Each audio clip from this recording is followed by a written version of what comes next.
Kami dari kelompok 1 di sini akan membawakan sebuah video tentang penebangan liar dan juga pembuangan sampah pada dampaknya etika pada lingkungan. Sebelumnya perkenalkan, nama saya Esa Cantika Febianti dengan NIM B1A024216 dan rekan saya Nia Ramadhani dengan NIM B1A024212. Saya Rahanya Rizky Warsana dengan NIM B1A024225. Saya Nadiana Jovazia dengan NIM B1A024230. Selamat menyaksikan!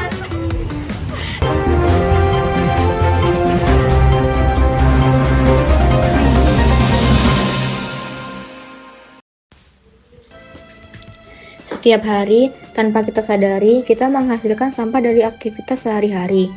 Mulai dari bungkus makanan, botol plastik, hingga kertas yang sudah tak terpakai. Sampah-sampah ini, jika tidak dikelola dengan baik, dapat menimbulkan berbagai masalah lingkungan. Sampah organik yang menumpuk bisa menghasilkan gas metana yang berbahaya bagi atmosfer.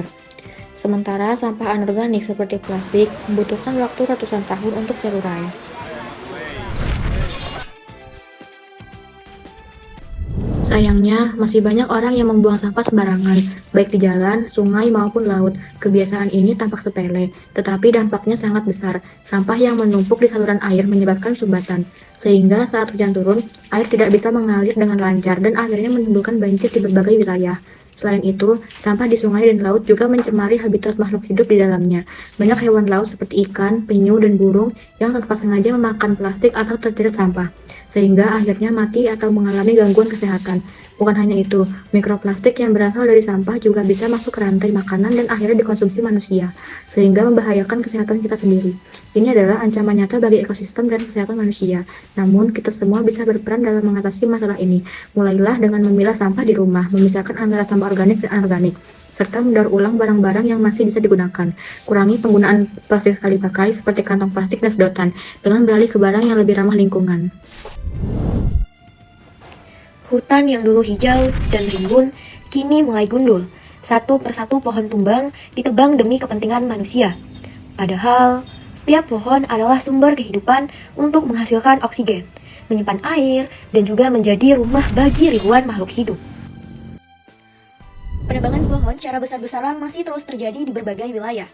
Aktivitas ini umumnya dilakukan untuk pembukaan lahan, pembangunan, serta kepentingan industri.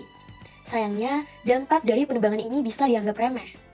Berkurangnya jumlah pohon dapat menyebabkan terganggunya keseimbangan ekosistem.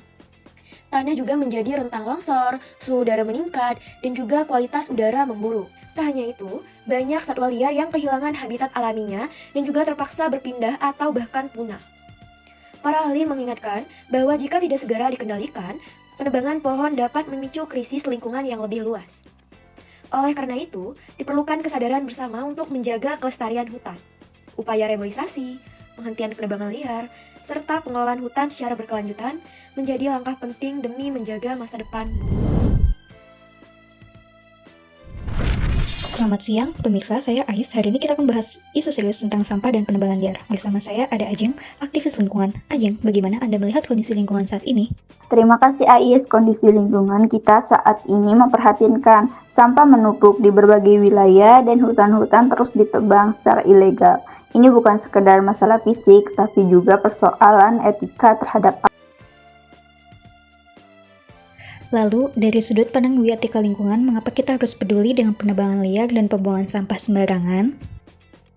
Etika lingkungan menekankan bahwa semua makhluk hidup memiliki nilai intrinsik. Menebang hutan sembarangan atau membuang sampah sembarangan berarti kita mengabaikan hak hidup makhluk lain, termasuk manusia di masa depan. Ini adalah soal tanggung jawab moral kita sebagai bagian dari ekosistem. Langkah konkret apa yang bisa kita lakukan, baik individu maupun komunitas, untuk menjaga etika terhadap lingkungan? Sebagai individu, kita bisa mulai dari memilah sampah, mengurangi penggunaan plastik, dan ikut menanam pohon. Di tingkat komunitas, perlu ada edukasi dan tekanan kepada pemerintah agar penegak hukum lingkungan ditegakkan. Semua pihak harus terlibat aktif. Terima kasih Ajeng atas penjelasannya. Semoga wawancara ini bisa membuka mata kita semua bahwa menjaga lingkungan adalah tanggung jawab etis bersama. Sampai jumpa.